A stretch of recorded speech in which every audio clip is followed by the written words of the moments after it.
Shalom, selamat pagi teman-teman yang terkasih dalam Kristus.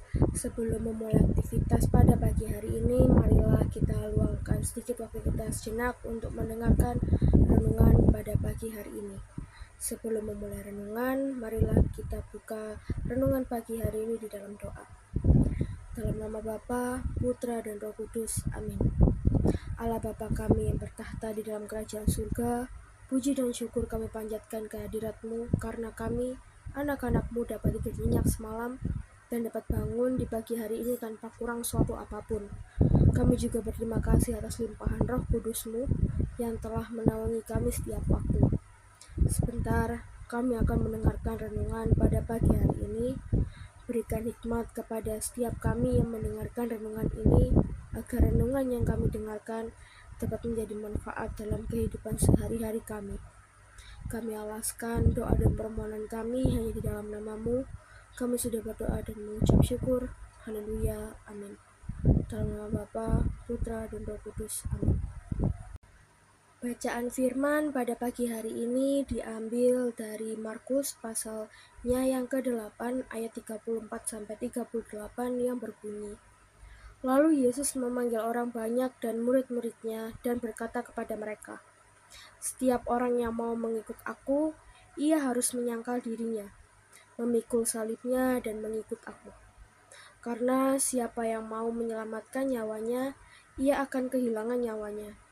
Tetapi barang siapa kehilangan nyawanya karena aku dan karena Injil, ia akan menyelamatkannya.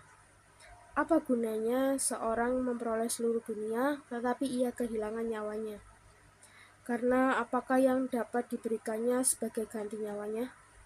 Sebab barang siapa malu karena aku dan karena perkataanku di tengah-tengah angkatan yang tidak setia dan berdosa ini, Anak Manusia pun akan malu karena orang itu apabila ia datang kelak dalam kemuliaan Bapanya diiringi malaikat-malaikat kudus." Teman-teman yang terkasih dalam Kristus, dalam bacaan firman pada pagi hari ini, Tuhan Yesus mengajarkan kepada kita tentang cara mengikutinya dan juga tentang makna pengorbanan.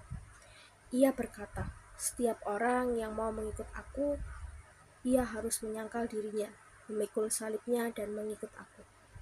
Ini adalah seruan agar kita berfokus pada pengorbanan dan pelayanan kepada Allah, bukan pada diri kita sendiri.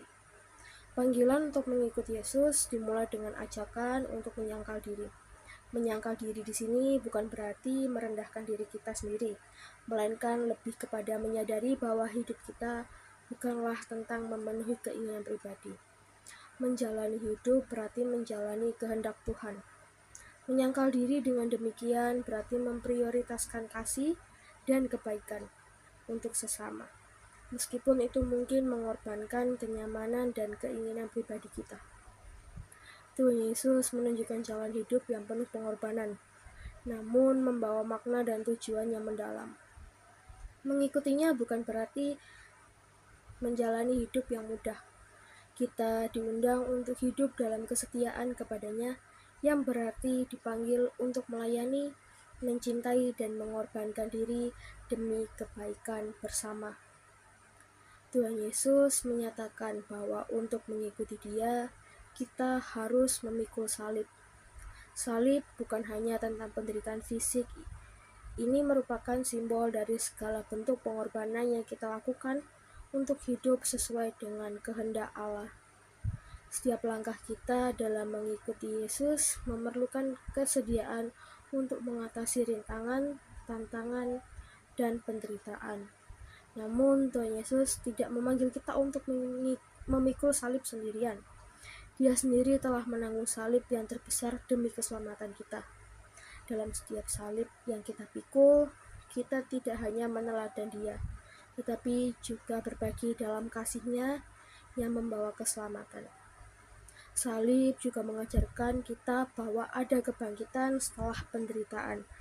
Melalui kebangkitan Tuhan Yesus, kita dipanggil untuk percaya bahwa setiap pengorbanan akan diikuti dengan kehidupan yang lebih mulia dan penuh berkat. Seringkali kita ingin segalanya terjadi dengan cepat, tetapi Tuhan mengajak kita untuk menunggu dengan sabar, mempercayai bahwa rencananya lebih baik dari apa yang kita bayangkan. Sekian renungan yang dapat saya sampaikan pada pagi hari ini. Marilah kita tutup renungan pada pagi hari ini dengan berdoa. Dalam nama Bapa, Putra, dan Roh Kudus. Amin. Terima kasih Tuhan atas penyertaan-Mu pada setiap kami yang mendengar renungan ini dari awal, pertengahan, hingga akhir. Biarlah setiap firman-Mu yang kami dengar dapat menjadi kabar sukacita yang datangnya dari-Mu. Sekarang kami akan mengakhiri renungan kami pada pagi hari ini dan melanjutkan aktivitas kami masing-masing. Berkati kami dan naungi kami selalu dengan Roh Kudus-Mu. Inilah doa kami yang jauh dari kata sempurna. Kami alaskan doa dan permohonan kami hanya di dalam nama-Mu. Kami sudah berdoa dan mengucap syukur. Haleluya. Amin. Dalam nama Bapa, Putra, dan Roh Kudus. Amin.